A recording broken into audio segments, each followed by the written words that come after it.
بسم الله الرحمن الرحيم الحمد لله والصلاة والسلام على رسول الله وعلى آله وصحبه ومن والاه.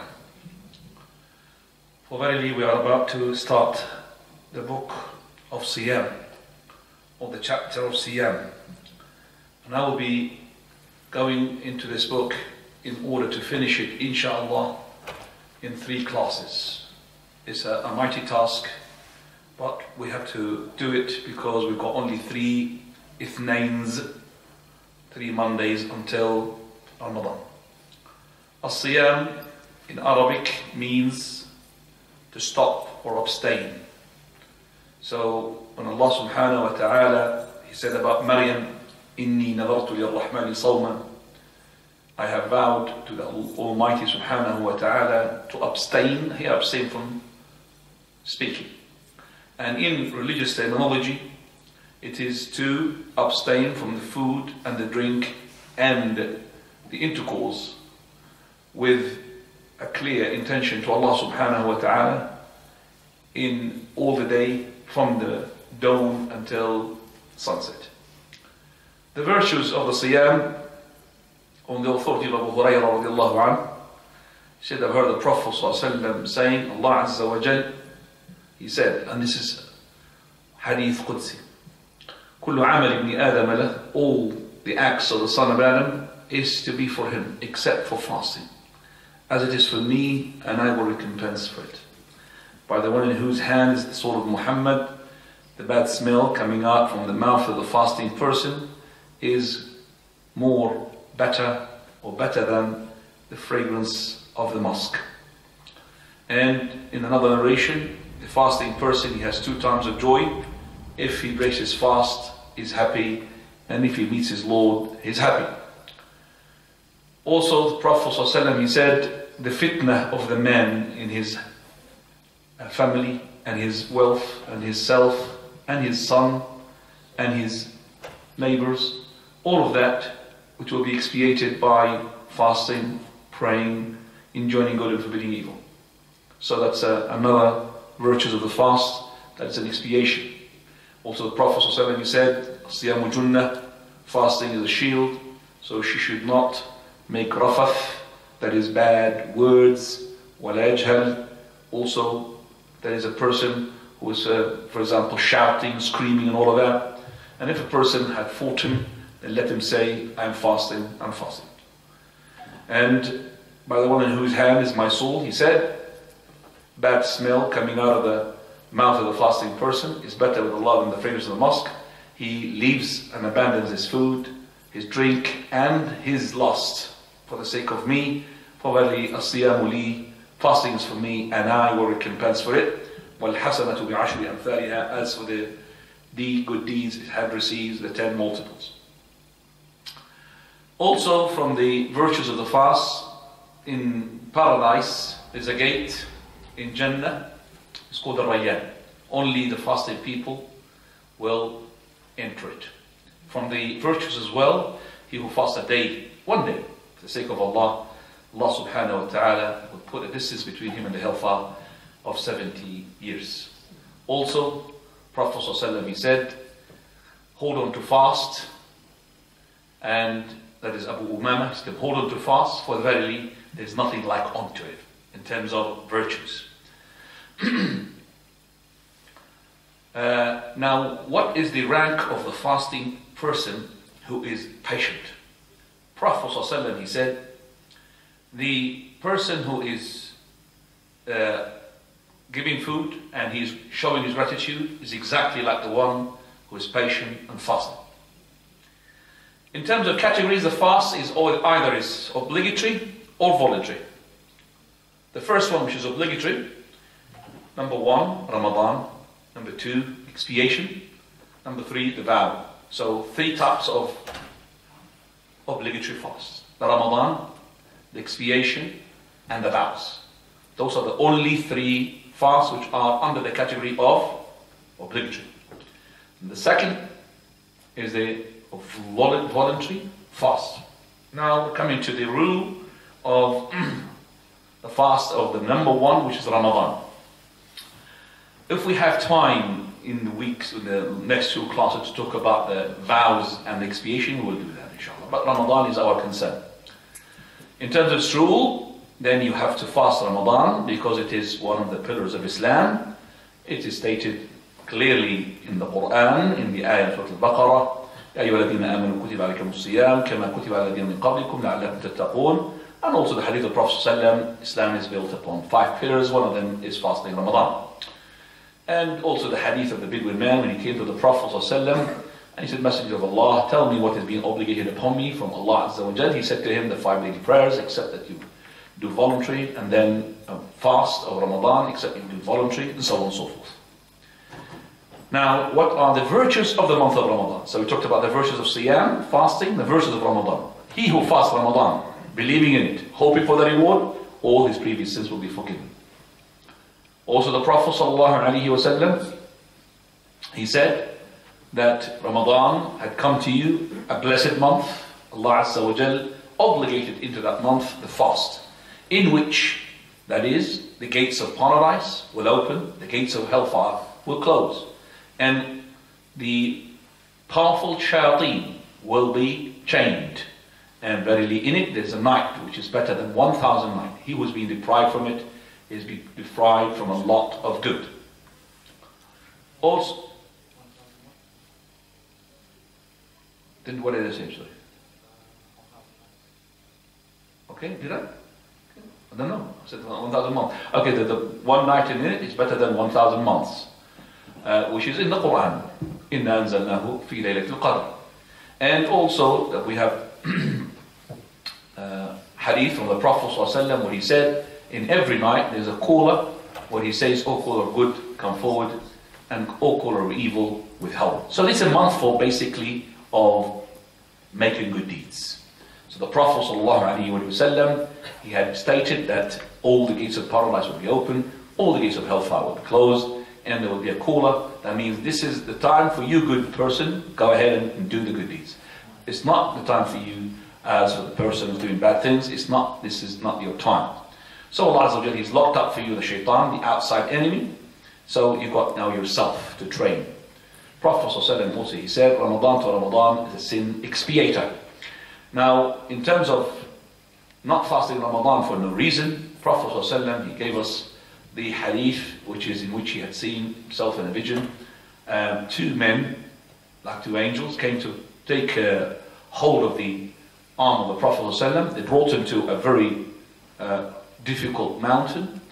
They said to him, climb. He said, I can't climb. He said, we'll make it easy for you. So I climbed, and when I went into the summit of the mountain, I heard a howling.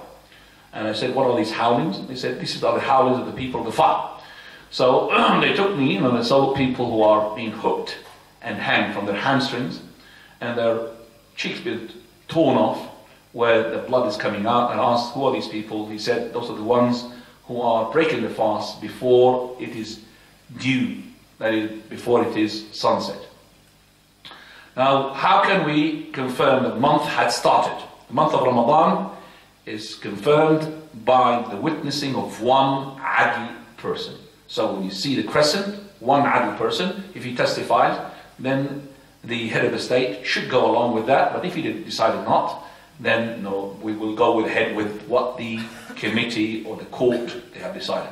But in Islam, one person is enough. An adl means here a person who does not do major sin, nor he is insisting upon minor sin. So nor he does major sin, nor he insists of doing minor sin. That's the adl. And he has to have the condition that is, he's got good sighting. So if it's a person who's, very old, can't see properly, then we will not take his sighting. Just like Umar Khattab, one day when he was told by a man, an old one, that had seen the crescent where other people did not see it, and then he asked him to go to the spot where he had seen it. So he said, there, he looked, there was nothing there, but the old man, he had a single hair coming out from his eyebrows onto his eye, where you could see like a crescent, which was not crescent. So from the condition of the person's adl is also that he could see properly. Abdullah ibn Umar, he had come to the Prophet ﷺ to say to him that I have seen the crescent. So the Prophet of Allah ﷺ, he commanded the people upon the sighting of Abdullah ibn Umar to fast the month of Ramadan. And I'm mentioning here Abdullah ibn Umar because it's a hadith authentic. Number two, how old Abdullah ibn Umar was. Abdullah ibn Umar radiallahu anhuma, when he said that I was presented to fight, I came to fight. Allah ibn Umar, he wanted to fight in the Battle of Uhud. And I was, at that time, I was 13 years old. And the Prophet ﷺ did not give me the permission to fight. Because these Sahaba, they want to fight even their little kids. Then, in the Battle of the Khandaq took place 2 years after, and I was 15. And the Prophet ﷺ, he gave me the permission. So when he was 13, the year 3 after Hijrah, which is the Battle of Uhud, he was not allowed to go and participate. But when he was 15 at the Battle of the Khandaq, the trench, then the Prophet ﷺ allowed him to go. Now, we know that Ramadan started at the year 2nd after Hijrah, and the Prophet ﷺ, he died just about in the beginning of the year 11 after Hijrah. So, now we know that the Prophet ﷺ, he had fasted for 8 years in Medina. So let's say that if Abdullah ibn Umar had sighted the moon in any time between 2 until 10, you're talking about now, it's about when he was 20 years maximum. So Abdullah ibn Umar, if he was to sight the moon just the year before the Prophet died, it would be 20. We don't know which moon he sighted, but definitely he is a teenager. He's what? He's a teenager.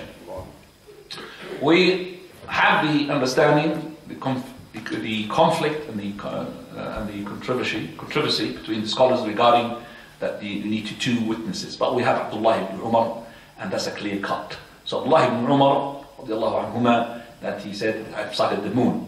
So one witness just for sighting the moon, then it's accepted to confirm the month. And we do have, as I said, controversy between the scholars regarding is it 2 or 1, but we say 1 is acceptable. Now if it is being seen by a country, should the other countries abide? That's another issue. So if, for example, Abdullah ibn Umar had sighted the moon, and then the head of the state had taken that sighting from Abdullah ibn Umar, should the other countries which are belonging to the Muslim countries go and abide with this? At the time of the Prophet it was one state.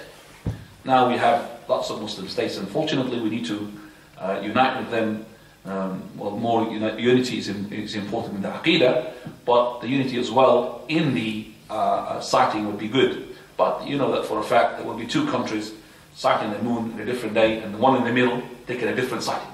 So how can it be? So 2 countries, let's say, they are sighting the moon on the same day, and yet the country which is in the middle having a different day. Then there's something wrong here. Either it's a political moon, whatever moon it is, but it's not actually depending upon the sighting. So we need to have a sighting of the moon. Are you okay? Yeah. So we do the sighting of the moon basically in the whole of this Islamic state. If one sighting was confirmed, then all the other countries should abide, and we should be united in that sighting. But as I said, now we don't have that. So what should we do? So brothers were in Libya, and I remember they were asking about the sighting, because when they were led by Muammar al-Qaddafi, they were having a different sighting totally by 2 days, whether it is Tunisia, which is next to them, or on the side of Algeria. So they said, and the question was presented to our Sheikh, so should we fast for the day with the Tunisian, which they fasted already, or should we wait because we don't believe that this sighting is correct? The Sheikh said, we are already split.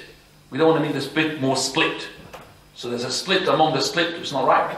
So in the country itself now we're having split as well. Somebody's fighting with Algeria, somebody's fasting with Tunisia, and somebody's fasting with the Libyans. No, you should fast with whatever your country had decided, regardless whether it's correct or wrong. It's up for them. If they're wrong, they will be questioned by Allah Azza wa Jal.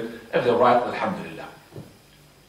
So that's to say to you that we should be fasting with one sighting. But now in this country, we know that we don't have a governor, but we do have, like let's say, the mainstream of the Ahlul Sunnah. Mainstream of Ahlul Sunnah, they go with the Saudi Arabians. And the Saudi Arabians, most of the time, they are the ones who sight the moon the first. So we don't have a problem if a Muslim country sighted the moon before Saudi Arabia, which was never the case. It's always with Saudi Arabia, it's always what? Before everybody. One day, 1 year, I remember, I'm being called by a person who's in charge of sightings and everything here, and he said to me that a place in Africa, I forgot the name of the country, it's a Muslim country in the middle. It's not Kenya, it's not... Can anybody just name some of the African countries? Huh? Nigeria. Nigeria is the country. And they have sighted the moon in that particular year before Saudi Arabia. Their sighting was in the afternoon. And we had to wait a bit until Saudi Arabia declared. So they were saying to me, shall we go ahead with Nigeria because we should be going with the first country? So we have to be as well with the mainstream of us.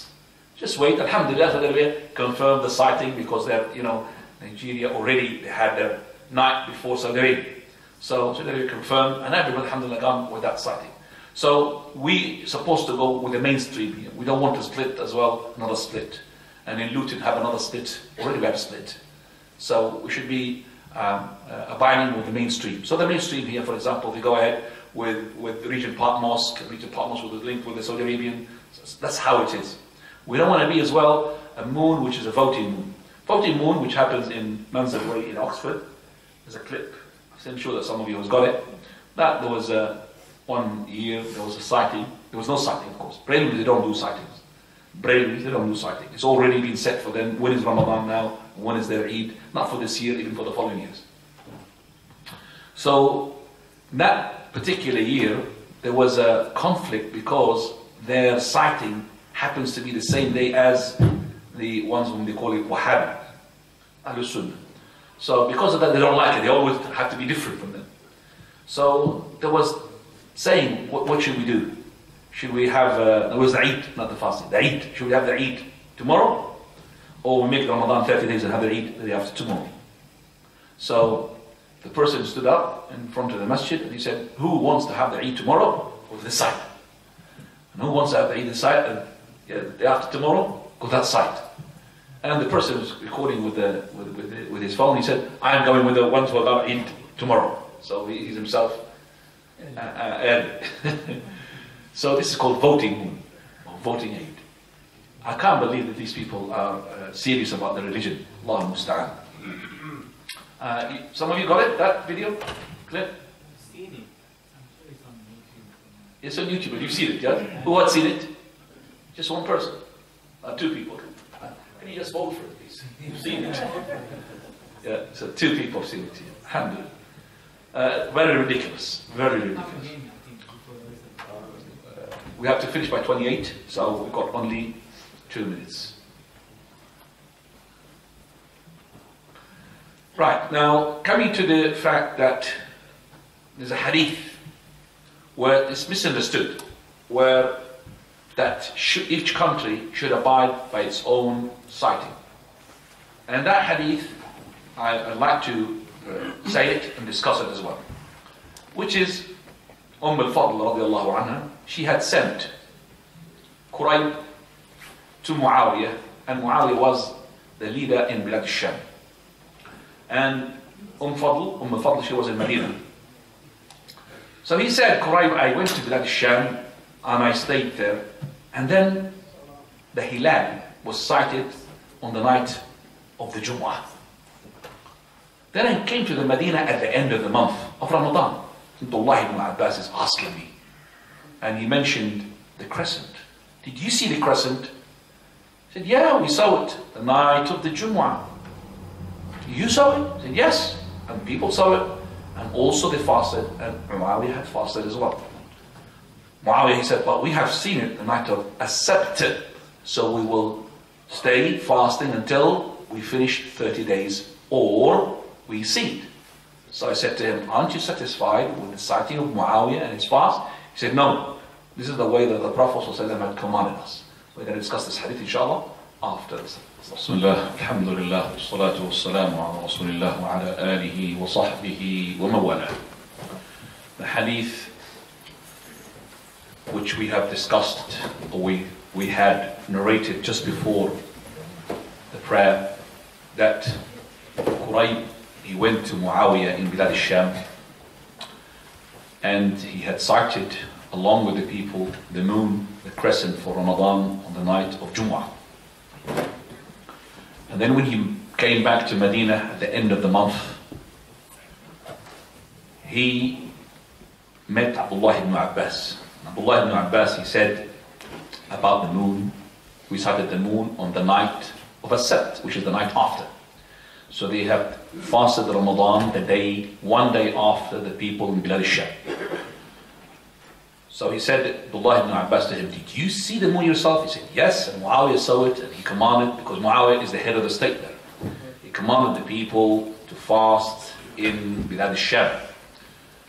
So he said to him, well, we have sighted it the night after, so we're going to go to sight the moon at the end of Ramadan. Either we see it or we complete 30 days. He said to him, aren't you satisfied with the sighting of Muawiyah? Meaning that now, according to Muawiyah, already Ramadan had gone to what? 30 days. 29 days for Abdullah ibn Abbas, but 30 days for whom? For Muawiyah. So he said to him, aren't you satisfied with the sighting of Muawiyah? Because he sighted the moon before you. So for him, tomorrow is the Eid. For you, you want to sight the moon, why? He said, well, this is how the Prophet ﷺ commanded us. To sight it, if we don't see it, complete 30 days. Now this is misunderstood. The misunderstanding here, number one, at the time of Muawiyah, there was no communication. There's no mobile. There's no TV. Meaning that if Muawiyah ibn Sufyan in Bilad al-Sham had sighted the moon on the night of the Jumu'ah, which is the night before Al-Madinah had sighted it, there's no way that they will tell the people that we have sighted the moon, so for tomorrow they should fast. There's no way of communication to do that. Because they've sighted the moon during the night. Now who's going to travel about a day traveling all the way to Medina in order to convey it to them? Also, Abdullah ibn Abbas, when he said, this is how the Prophet ﷺ commanded us, meaning by this that we have to sight. It's not commanded us to be different.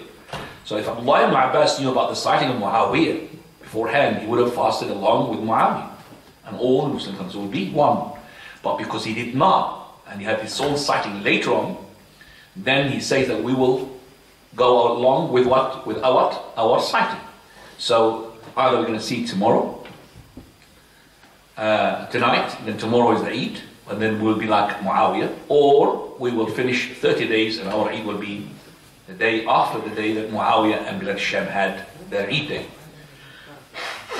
Now let's ask this following question. Correct. He already started with whom? Muawiyah. That's the night before. So if Abdullah ibn Abbas in Medina sighted the moon, that night, which makes it 29 days for them, 30 days for Quraysh, should he make the Eid with them? Yes. But what about they did not sight the moon? So Medina is going for 30 days, and for Quraysh, because he started the day before, it's going to be what? 31 days. So what should he do in this case? The following. He could never fast 31. It's not allowed to fast 31 days. For verily, the fast is only 29 or 30 days. So what he should do, he should break his fast between him and himself, nobody to know about it, just for himself, or of course his family. So it's not to declare his breaking of the fast, and then he should go to Eid with the people the following day. If it was the other way around, let's say Abdullah ibn Abbas, he traveled to Bilad al-Sham. So he sighted the moon a day after for Ramadan. So he's now starting a day, after. So if Abdullah ibn Abbas was in Muawiyah place, which is in Bilad al-Sham, and the people in Bilad al-Sham sighted the moon on the 29th, meaning they fasted only 29 days. Abdullah ibn Abbas would be fasting what? 28 days. So we said, what should he do now in this case? Should he fast while they're making the Eid? No, we'll make the Eid and then compensate the day afterwards. He has to fast and break his fast along with whom?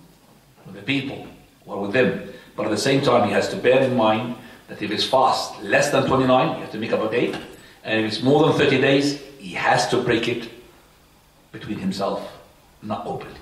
That's how the scenario if somebody traveled from one country to another.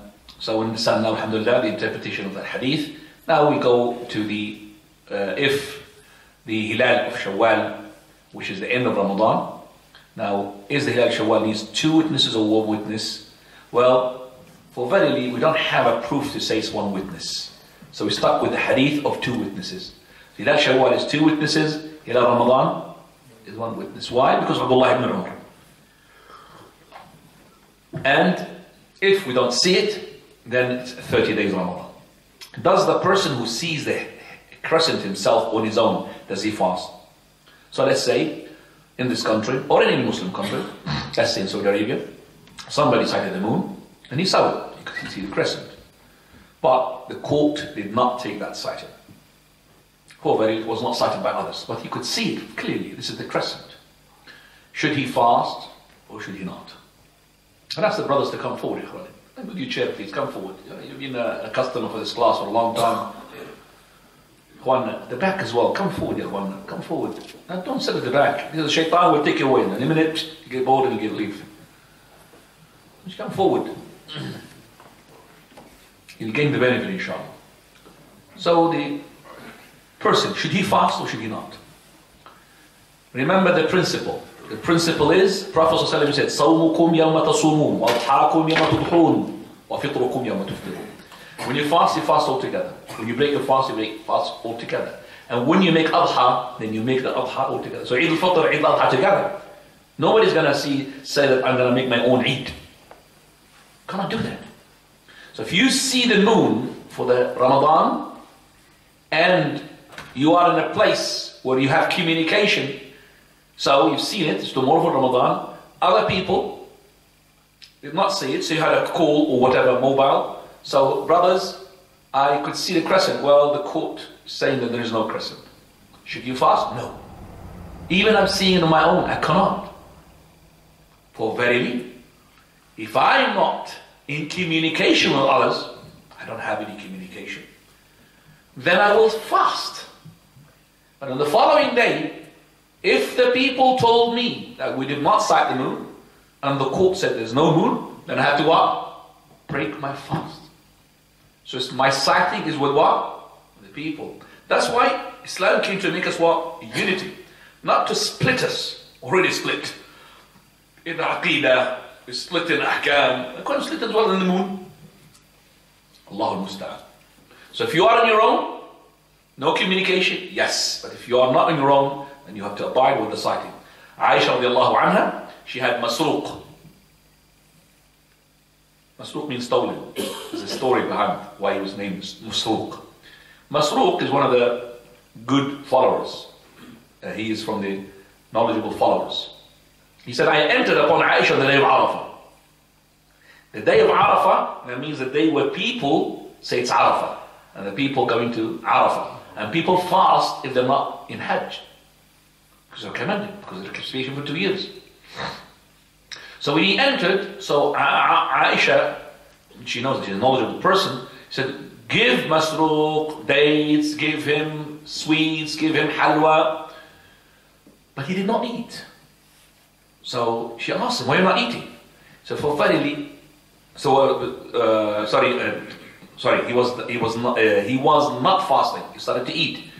So she said to him, why are you not fasting? So he said, verily, what prevented me from fasting, that I was scared that today is the day of Nahr, the day of Al-Adha. Aisha, she said, no, the Nahr is when everybody makes Nahr, not on your own. The slaughtering, when everybody makes a slaughtering. The Fitr is when everybody makes Fitr. So Eid al-Adha, Eid al-Fitr is a community, a communal service, not really something for yourself on your own. So she said to him that today is the day of Arafah. Now after this, we understand, alhamdulillah, that we should have one sighting and we should not differ. We go to the pillars of the fast. Number one, the intention. Intention, that has to be for the obligatory fast, the night before and before Fajr. So after Maghrib and before Fajr, your intention is to fast for the obligatory. Now, obligatory here, the month of Ramadan. Is one intention enough for all Ramadan? So I made intention to fast all Ramadan. Do I have to renew the intention every night? There's a difference among the scholars, but there is some ground which they have no difference. That is, if the person in Ramadan broke his fast due to travel, or due to menses like the women, or due to illness, or due to any reason which is valid, then if he wants to resume his fast, he has to renew his what? His intention. That is common ground with all the scholars, whether they say one intention is enough for all the month or every night. Second issue is that to be on the safe side, then I would make an intention every night. Third issue, what is the intention? My intention is knowing the fact I'm going to fast tomorrow. So when I break my fast, my intention is to fast the what? Following thing. Now, if you are making sahur, which is sihri meal, the intention comes in the package. Because no one would wake up his wife and children and he doesn't know he's going to be fasting. So in the package, it comes in the package. If you are waking up for sahur, straight away you are. And that is what Sheikh al-Albani was asked. Those people who don't have sahur, is their fast valid? He said if they didn't make intention, their fast is invalid. If they did not make intention, their fast is invalid. So those who are not having sahur, they have to be careful. Now we understand first intention, this is the first pillar. As for the voluntary fast, your intention is to make it before zawal, before dhuhr. So if you did not have any food from the Fajr and suddenly decided to fast, no problem. There is no need for intention the night before. As long as your intention is before what? Dhuhr, zawal.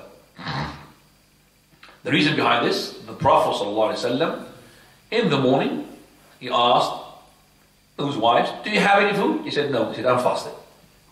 If you don't have food, I am fasting. Are you reading something? So, you don't have food? I'm fasting. Khalas. So that's why it's up to the zawal, up to the dhuhr, not all the way.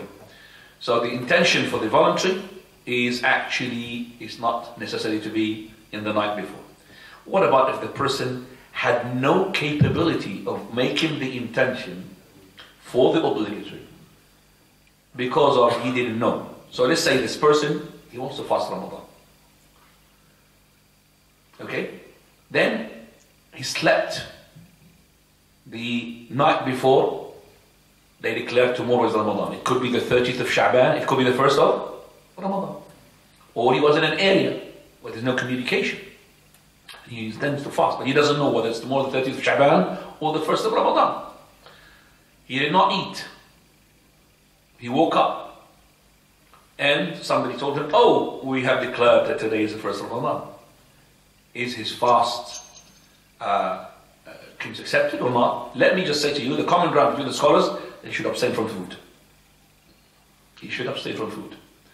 But what is not is controversial is that day acceptable or not? We say it is acceptable. Because the intention is actually according to your ability. What was the proof? What is the proof for this? The day of Ashura was compulsory at the beginning. The day of Ashura, the 10th of Muharram. And when he had the Prophet ﷺ, the revelation to say it's compulsory, remember that those people used to fast Ashura all the time. So the Prophet ﷺ sent an announcement during the day of Ashura and before Dhuhr, saying to those people who did have food already, okay, then let them abstain until sunset. And for those who did not have food, then let them continue fasting. So this is why the intention is linked to the capability. So if you did not know that today is Ramadan, you intended to have Ramadan, then your intention is not to be necessary the night before, so you could just complete fasting the day. Second pillar, to hold, abstain from all the invalidators, from the dawn until sunset. From the dawn until sunset. This is the second pillar, which is with consensus as well. Now, upon whom, invalidators of course, they are the food and the drink and the intercourse. Upon whom the fast is compulsory. Fasting is compulsory upon the Muslim. It's not compulsory upon the non-Muslim, and it will not be accepted from him, even if he fasts. The sane. If he's insane, then it's not going to be counted for him. If he does break the fasting, they're going to be punished for that. And the one who is adult, so if he's a child, is not going to be responsible for not fasting. And healthy. If you're not healthy, ill, then either it's chronicle or non-chronicle, as we're going to discuss. Or, and then the last one, he's a resident. If he's a traveler, then he has the option to fast or not to fast, as we're going to see, inshallah. And the woman, she has to be not on her menses, nor on her postnatal blood. So in those cases, then fast becomes compulsory upon you. Now in the proof regarding it is not compulsory upon the insane and the one who is not adult, is the hadith of the Prophet ﷺ, the pen is raised from recording the deeds of 3 people. One who is asleep until he wakes, and second one, the child until he reaches puberty, and the third one, the insane until he becomes sane. As for the one who is not healthy and a resident and non-resident, Allah subhanahu wa ta'ala says, فَمَنْ كَانَ مِنْكُمْ مَرِيضًا أَوْ عَلَى سَفَرٍ. He who is upon illness or upon a journey, is ill or upon a journey, فَعِدَّةٌ مِنْ أَيَّامٍ أُخَرَ. Then you substitute, compensate for those from other days. Now the fast of the child. Even though that we said it is not compulsory upon him, we say it is incumbent upon the person who's in charge of his child, whether it's the father or the mother or anybody else, to direct this child to teach him to fast in order to get used to it when he is a kid.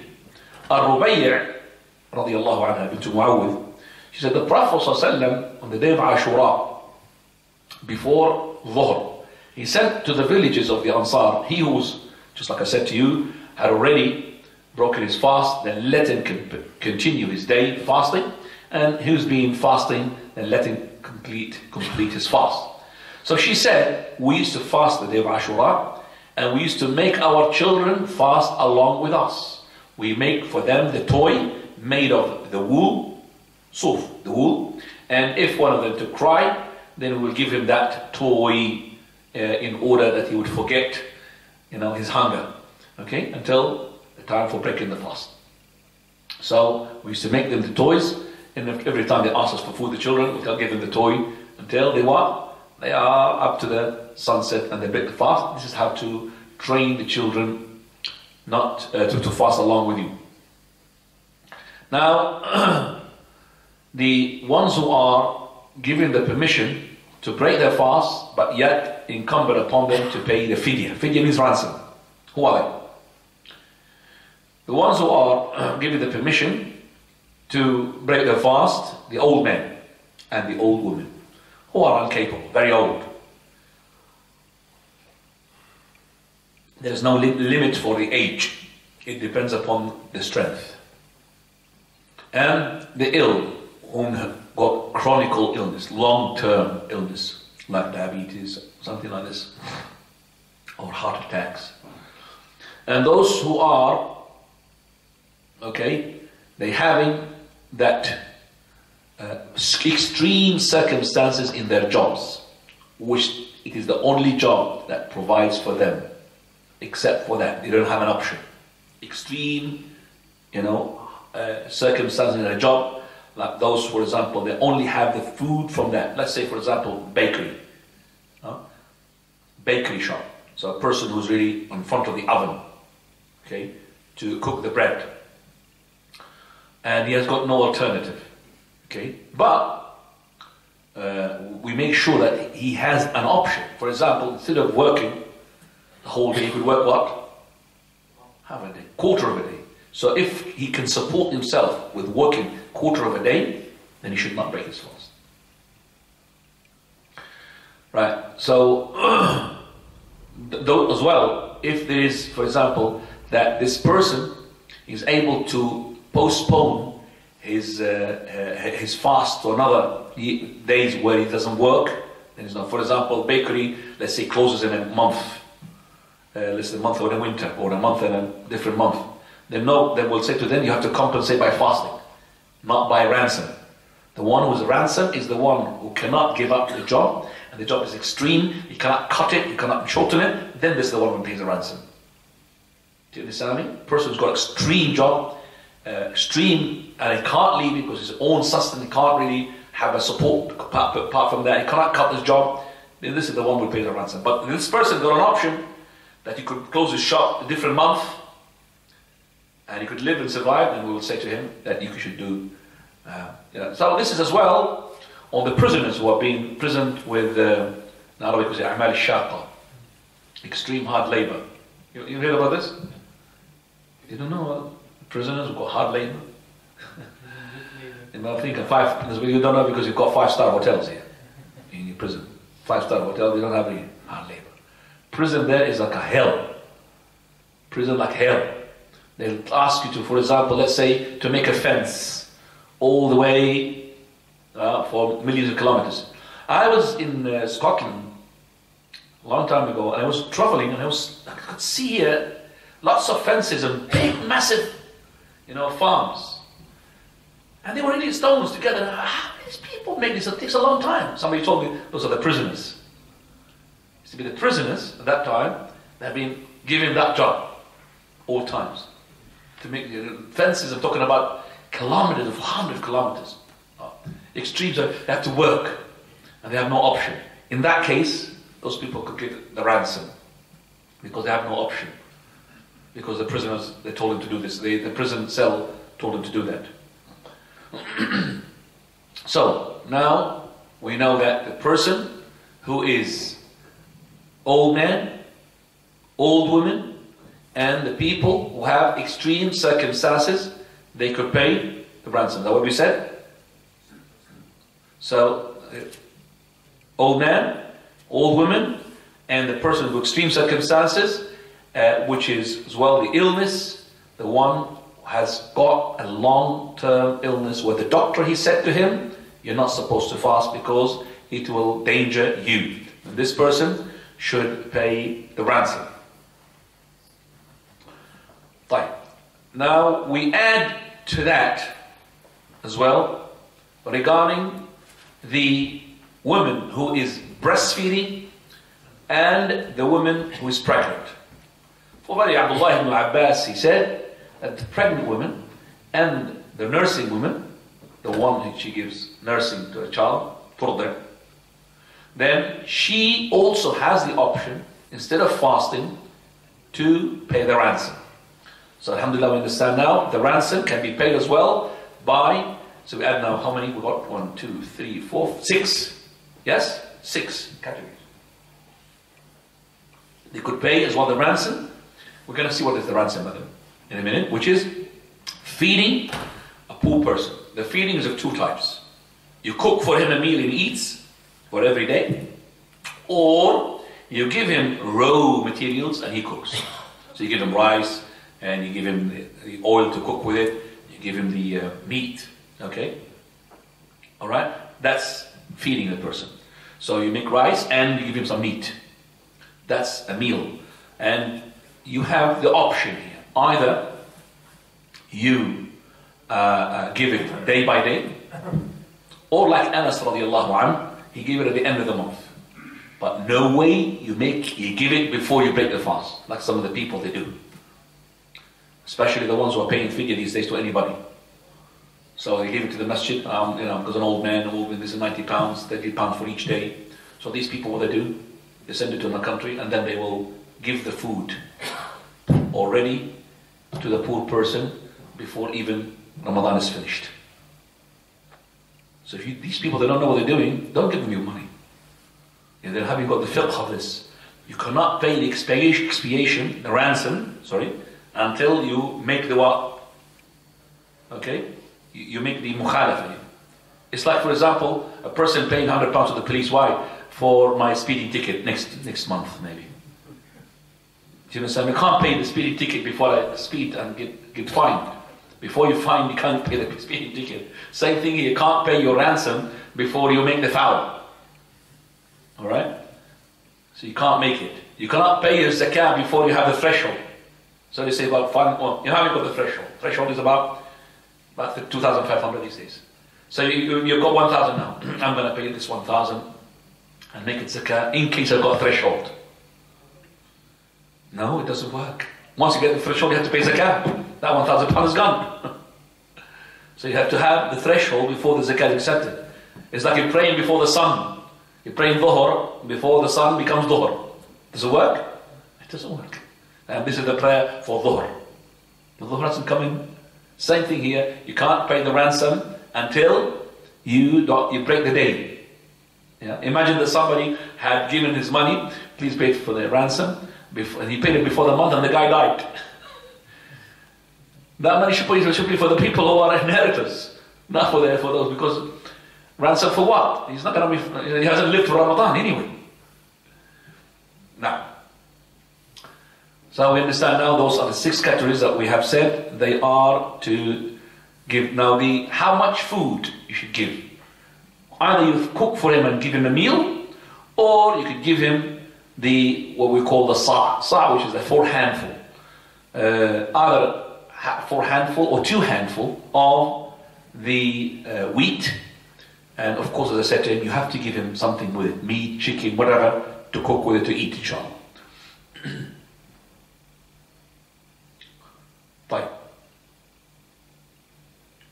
After this, we go, who is permissible for them to break their fast, and they must compensate by fasting. Those are the ones who are, number 1, travelers. Number 2, the ones who are ill with an illness which is not a long-term illness, short-term illness. So, a person who's got illness, and this illness is not long-term one. How much illness should I have? It's linked to the traveling, just like the illness and the traveling. Allah subhanahu wa ta'ala, if فَمَنْ كَانَ مِنْكُمْ مَرِيضًا أَوْ عَلَى سَفَرٍ. How much illness? The illness which you believe is going to increase if you fast.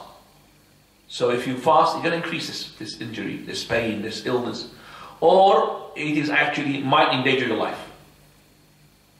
So if you think that your illness will increase, the doctor said that, because there's no such thing, go to the doctor, please doctor, can you imagine my illness? Am I allowed to break my fast or not? He's not going to say that. You haven't got a machine, yes, you're above the limit, you could really break your fast, you don't have to fast. There's no such thing. So some people got flu, but this flu is strong, or they are weak, they can't take the flu, they break the fast. Some of them, flu is a flu, nothing. They're just like sneezing and khalas. So I'm just saying, this is the, Allah subhanahu wa ta'ala knows from you, if you truly want to fast or not. So you are the person. So if you are, for example, Muhammad bin Sirin, he was seen not fasting during the month of Ramadan, on one particular day. What's wrong? He's got an injury in my thumb. Cut. So that cut made him to break his fast. Because there may be a deep cut, and he was scared that if he fasts, he will not, that injury will not heal properly, it will delay the cure. That's another thing. It will increase the pain, or it will delay the cure. As for the traveler, there are lots of ahadith regarding the traveling. Now, the traveling here, you have to understand as well the same thing as the illness. And if the person is ill and yet he thinks he's strong and it's not going to affect him, he could fast. Same thing with the journey. People on a journey, they could be some of them fasting, some of them are not fasting. But there are 2 things to bear in mind. Number 1, that is, if this person knows for himself that the fasting in his journey is going to jeopardize him, is going to put him in danger, then he should break his fast. Prophet ﷺ one day, in the journey, Hadith in Sahih Muslim. He was traveling to Mecca. And the people were with him fasting, the month of Ramadan, before they entered Mecca. When he got to the place, Qara al-Ghamim, in that place, some people said to the Messenger of Allah, for verily, people are fasting with you, but they're really tired. You remember they're traveling on a camel, heat of the sun. So the Prophet ﷺ called for water. And he's on top of his camel. And it was after Asr. After what? Asr. How long is it going to be? Just about an hour, 2 hours, as I said. He caught the cup and he drank to break his what? His fast. So some of the people, most of them, they drank with him. Some kept fasting. When he was told, the Prophet ﷺ said, they are the sinners. أُولَٰئِكَ الْعُصَاةِ. They are the sinners. They are the sinners. Why they are sinners? Is it because they have fasted when they're traveling? No, it's not because of that. It's because they don't see that this is a concession. Because they don't see it as a concession, that's why they're sinning. There's no problem if you see power for yourself to fast while you're traveling, no problem. So they are the sinners, they are the sinners. So we understand from this hadith, the Prophet he was fasting while he was traveling. But because he was told that some people fasting because of you, Messenger of Allah, so okay, even just before Maghrib, after Asr, it says, after Asr. Prophet sallallahu alayhi wa sallam, he saw a man in the journey, underneath a tree, and people are surrounding him. What's wrong? The Messenger of Allah is fasting. And they're throwing water on his face because it's hot. He said, لَيْسَ مِنَ الْبِرِّ الصِّيَامُ فِي السَّفَرِ. It is not from righteousness that is to fast while you are on a journey. So if you think it is more rewardable, more of a righteousness, I'm a holy man because I'm fasting during the journey, you're not a holy man. You could be what? A stupid man. Because you are jeopardizing your life. So when he saw that man, he said, this is not from the righteousness, from the birr, from the piety to go and fast while you're on a journey. This is the first thing that we need to bear in mind, that there is no run. Number two is that, which is better, fasting or not fasting? Let's just say it now. If you are seeing yourself, that is, fasting for you is equivalent to break the fast while you're on a journey, then fasting is a better. Why I'm saying fasting is a better? Because you don't know what's going to happen to you. Are you able to go and compensate or not? So it's better to fast.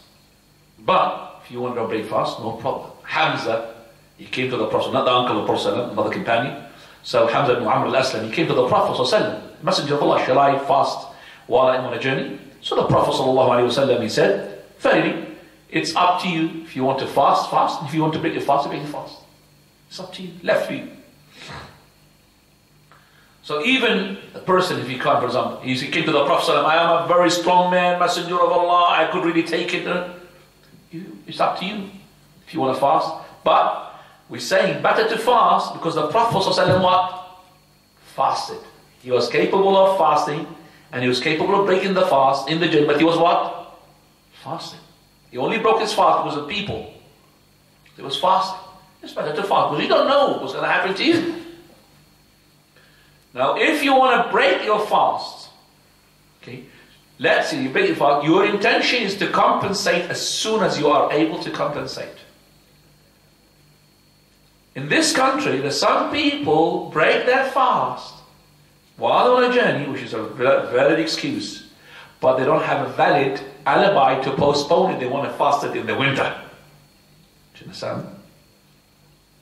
So they've got a journey, which is a true journey. But they are embedding in themselves an intention in December, because December will be half a day. Now this is double the day.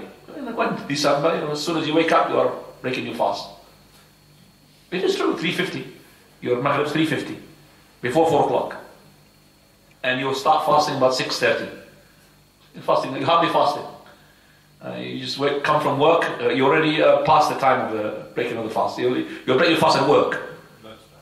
Yeah, lunchtime. It's the lunch break. That's not right. I have seen people doing this because somebody was asking me, and I knew what is embedded in his mind. Saying to me, I'm going to Wolverhampton in the north, and I'm considered to be traveling. I don't find, so I could break my fast, but I want to know regarding the prayer of Taraweeh, there is no Masjid of Sunnah. I said, the Taraweeh, it doesn't matter, you could pray at home. You could pray at home. But I'm not concerned about the fast. He kept taking me from the fast onto the prayer. 3-4 times. I said, brother, you could pray at home, but tell me the fast. You want to break the fast. Okay, are you planning to make it a notary? He said, yes. I said, that's not right. I can't give you the go-ahead until you bring me a paper from the angel of death that he will give you life until that time. Then I will give you to, mashallah. But the angel of death can't give you that paper. Meaning that you cannot have a guarantee to live to that time. And you need to compensate for that missed days as soon as possible. وَسَارِعُوا إِلَى مَغْفِرَةٍ مِّن رَبِّكُمْ وَجَنَّةٍ عَرْضُهَا كَعَرْضِ السَّمَاوَاتِ وَالْأَرْضِ.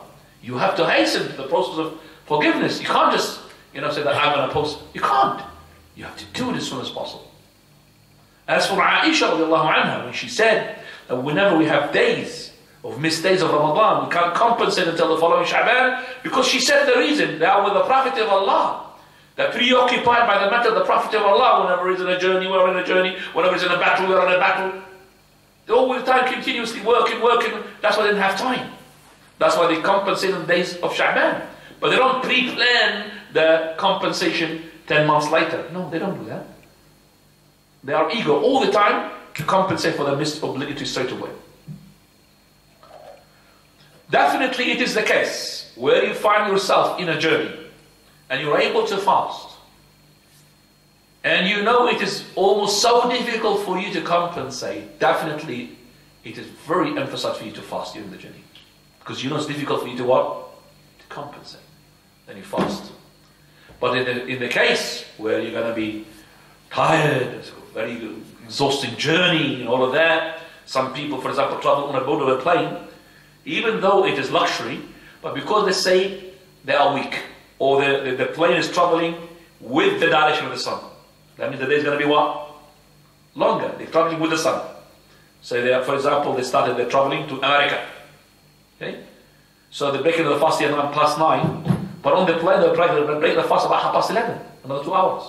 Because they're traveling with the sun. The sun is not going to set until later on.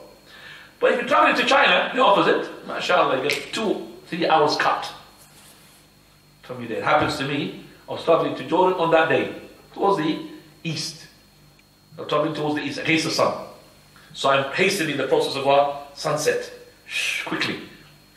I broke the fast 7:30, while you guys are breaking the fast 9:30. 7:30. 2 hours difference. SubhanAllah. I'm not inviting you to go and take tickets. Keep traveling towards the east every day.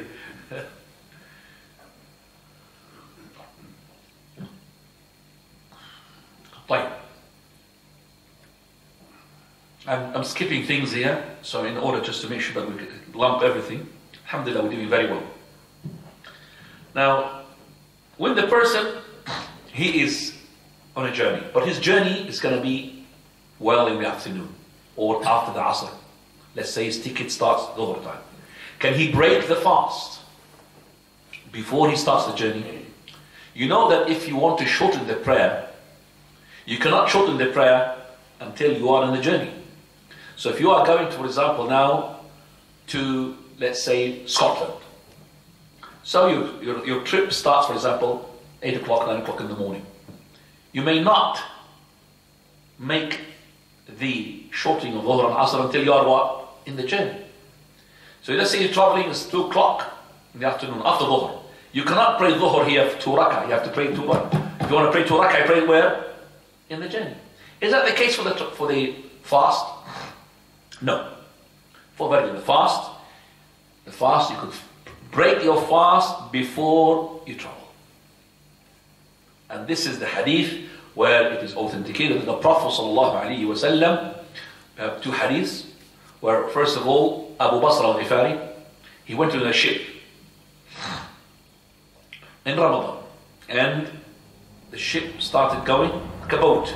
I won't say a ship, a boat. Going away from the houses, but he still could see the houses. And straight away, he had his food. He hasn't been traveling yet. He hasn't really gone traveling distance. So he said to him, the person who was Ubayd ibn Jabir, he said to him, are you going to oppose the sunnah of the Prophet ﷺ? Are you opposing the sunnah of the Prophet ﷺ? What we mean, without seeing the house. He said, no, this is the sunnah. You are the one who opposes the sunnah of the Prophet ﷺ. So I am not opposing the Prophet ﷺ.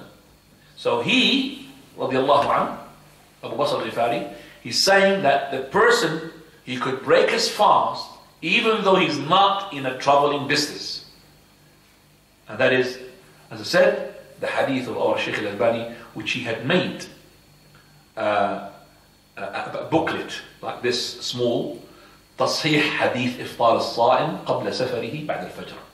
That is, to authenticate the hadith of the fasting person that he could break his fast before he embarks upon his journey.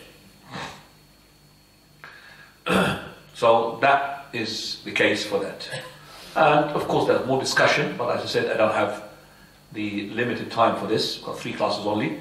Now, is it permissible to the woman who is on her menses or the woman on her postnatal, that is after childbirth, to fast? Is it permissible for them to fast? No. It is haram for the women on their menses or postnatal to fast. And they must compensate by fasting the days. Mu'adha, she said, I asked Aisha, why is it that the menstruating women, she compensates the fast, she does not compensate the salah? So she said to her, are you from Harura? She's the Khawarij, the ones who take always the text and they interpret it according to their sick-minded. She said, no, I'm not a Haruriya. I mean, she answered, shocked, no, I'm not from the Khawarij. She said, but I'm asking. She said, for verily, we used to have this at the time of the Prophet of Allah. We've been commanded to compensate for the fast, but not to compensate for the prayer. So you abide with that. Don't use your mentality. Don't use intellect. There's no intellect here. So religion is not 1 + 1, by the way. It's not maths, by the way. Religion is not maths. X, Y, Z. No. Religion is from Allah, from His Messenger ﷺ. So it's not because she compensates for the fast, she thought she had to compensate for the what? For the prayer. Or she thought because she does not compensate for the prayer, she does not have to compensate for the what? For the fast. No.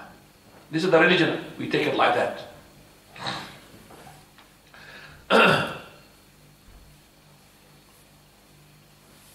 At the time of the Prophet ﷺ, the Ramadan was more over 29 days than 30 days. So Ramadan, at the time of the Prophet ﷺ, it was more of what? 29 days than 30. If you calculate your Ramadan since you have started, you will see that your 29 days is more than the 30 days. Start going home and see the Ramadan that you fasted before. You will see the 29 days is more than what? The 30 days. There's no special thing about this, but just to tell you, at the time of the Prophet of Allah, the 29 days, it was more than the 30 days. What time is there at prayer? Huh?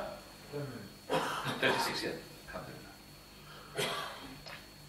The days which are not allowed to be fasted, the 2 days of the Eid, Eid al-Fitr and Eid al-Adha. Number 2, the days of the Tashriq, the 3 days following the Eid al-Adha.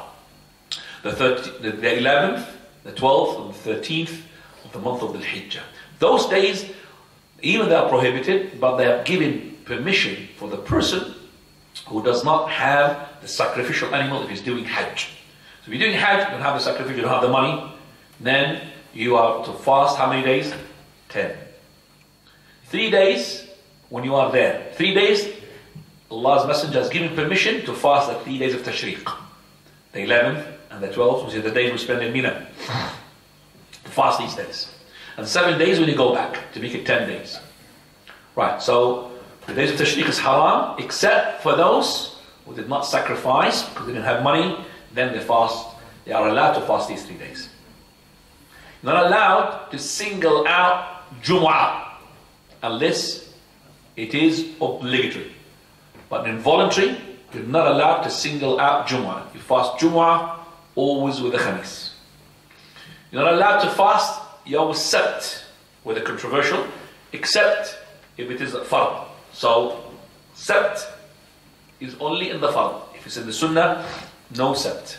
So if your days comes into the Sabt of voluntary, even if it's a day of Arafah, you don't fast it and it will be recorded for you. I'm not going to go through the proofs for that, because as I said, if I do that, it's going to be a long session. But no problem to take me up now with the questions and answers. Okay.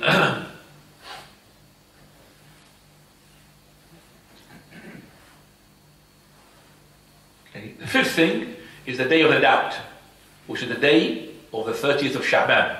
We don't know if it's the 30th of Sha'ban or the 1st of Ramadan. Also, what is prohibited to fast the entire year. Meaning, even if you skip the days of the Eid, even if you skip the days of the Tashriq, even if you skip the Saturday, the Yawm al-Sabt, and you still fast the whole days after that, it is as well prohibited. It's not to fast the whole entire year. Also, it is not permissible for the woman to fast and her husband is present except with his permission.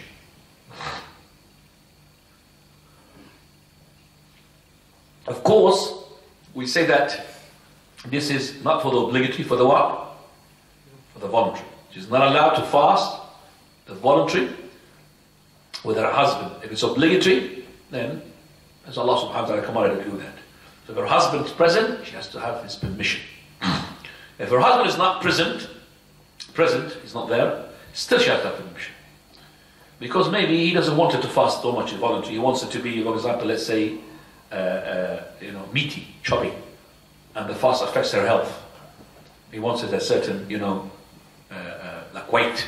Because I'm telling you, as a person and experience, lots of women, men are divorcing or having fight with their wives because either she's overweight, underweight, all of that. So this is as well for the women. She's not allowed to fast even if her husband is present. That is because the presence here is, I would say, restriction. Even it's in the Hadith, but it's restriction which we said it. لَيْسَ لَهُ مَعْنَى. It means that the husband said to her, don't fast voluntary until you tell me. So even if he's not there, she should not fast voluntary until she tells him. Also, to fast after the mid of Sha'ban. So tomorrow is the 15th, the last day. After that, we're not supposed to fast except if it is a habitual fast or it is an obligatory fast. Missed days from Ramadan. Habitual fast, you fast in habitual al-Ithnain wal-Khamis, you continue, no problem. But if you just started now, some people have just seen them fasting today. If you fasted because it's Yawm al-Ithnain, no problem. And if you're fasting because of habitual fast, no problem. But if you're fasting because tonight is the midnight of Sha'ban, by the way, midnight of tonight, then it is a bid'ah. And if you're fasting tomorrow because the day after the midday is midnight Sha'ban, it's a bid'ah. But if you're fasting because you're fasting, let's say, the 3 days of the month, 13th, 14th, 15th, no problem, inshallah. Right. This is the last thing that we could really handle. That is al-wisal. We'll talk about that al-wisal, which is linking the days without having food. For verily, this is the last thing we could really say. And we'll leave then after that the following next week, which is the voluntary fast. For verily, the person is allowed not to eat until dawn. But you're not allowed to join the day with the day. The best thing is to break your fast as soon as possible. But if you don't want to break your fast, you have the option up to what? The sahur. You cannot link the day to the following day. نهى الرسول عن الوصال. طيب. Now you've got 8 minutes for the questions. The ones who are closer will get more, but the uncle, what is he? First. Let the uncle come up, inshallah. Get a phone.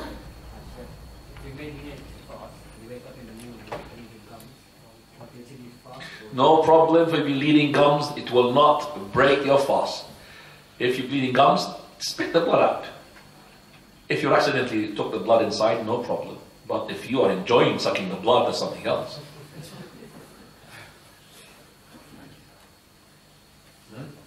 Yeah. Yes, uncle. With your permission, I've got 2 questions. Yes, uncle, you got all the questions. The rice that we have to give us India, how much rice to give? This is about, you could say, 1.5 kilos. Yeah, for one person, because you're feeding one person. I don't think he's going to eat more than a kilo. And the second question, tomorrow is the 15th of Shaban, and my neighbor will be cooking food and bringing it to me. Very well done. What do I do with the food? Jazakallah khair. First of all, you have to make sure that to the neighbor, I don't take this food. They get very offended, upset. No, it doesn't matter. We don't want to upset Allah Azza wa Jal. The Almighty Subhanahu wa Ta'ala comes first. So I tell the neighbor before he sends me food, I do not take food on this false occasion. This food is equivalent to the food of Christmas. Exactly the same. Bid'ah, this is bid'ah. So we say to them, food during this Shabbarat, is it? Shabbarat. Shabbarat. Sorry. We have to take the order from the uncle. Shabbarat, yes? Uncle? With double B. Shabbarat. Shabbarat, which is a night, which is the 15th night of Sha'ban, which is tonight. Lots of bid'ah takes place. Number one, night Qiyam. Some masajid they make Ihya now. Qiyam. Tonight. Even they're sending messages that are called near Qiyam. Second bid'ah is tomorrow's fast. Third bid'ah is food. Fourth bid'ah, which is the message that the brothers they're sending together. Please forgive me, tonight, midnight of Sha'ban. Brother, the forgiveness is not like a WhatsApp message being sent here and there. It's not just say, forgive me, subhanAllah. You have to forgive each other, go and talk to him. And not a message just passing by. You've seen these messages maybe. Sending a message, please forgive me, brother, because I don't want to be, you want to hug the person. You want to at least talk to the person, say salam to the person. Not to messages like that. That's as well something to bear in mind. So you tell them before they send you the food, don't send the food to me. With all respect, you're good neighbors and everything, but I cannot accept food like this, nor the food for the milad of the Prophet ﷺ. Does they do that as well? Okay, but uncle, you have to stop them. Huh? On the night? Tonight? They've got a big heart, strong heart. I've never seen that. In India, there's another bit that I've never seen that, which is, I've never heard of this. Yes? They hire buses. Huh? Now to the graveyard. This reminds me of those people who are Christians. They do have a night where they come marching from their houses towards the cemetery. And then they start eating. And the amount of bid'ah that goes into the graveyard. Now, the night itself is a bid'ah to go there. But now the bid'ah is added. What do they do in the graveyard? Brothers, can you just please, you talk to brother? No. So what is the bid'ah they do when they are? Anybody come to the cemetery? Yes, brother? What happens is, between just after Asr, Yeah.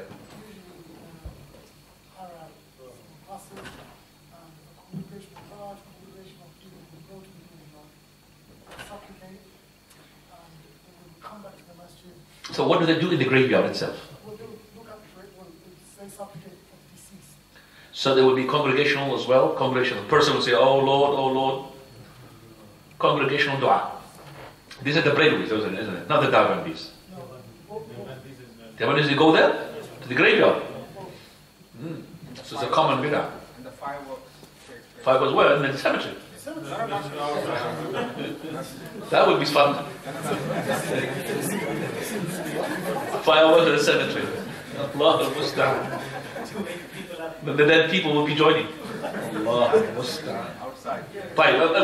Anybody got another thing that we really want to share further? Just to confirm what you're saying, when you're traveling going back eastwards, do you break your fast from according to the place you left your origin? No, you don't break your fast. If you're traveling, the question is that if I'm traveling, let's say, from here to China, traveling against the sun, and we are here in Ramadan, let's say, breaking the fast 9:30. And I'm going against the sun. Do I wait until 9:30? No, I can lead to the sun.